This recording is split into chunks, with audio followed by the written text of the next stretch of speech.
Hi, today I'm going to show you how to add custom domain in Render. So in order to do this, first of all, navigate to your Render dashboard. So in the Render dashboard, select the service that will use your custom domain, and only web service and a static site support custom domain. So make sure you select the specific service. Now click on it and open the service settings page and scroll down to the custom domain section. That will look something like this. Click add custom domain and provide your custom domain name.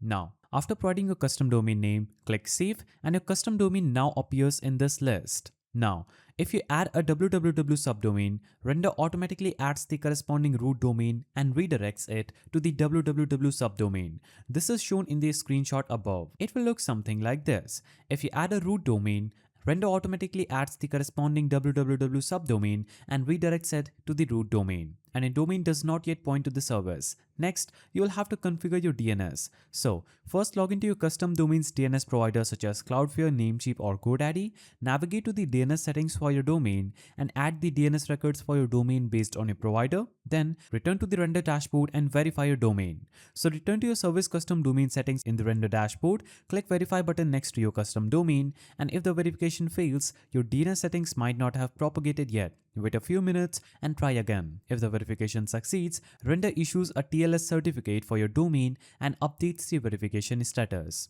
If you found this guide helpful, please don't forget to give it a thumbs up and thanks for watching.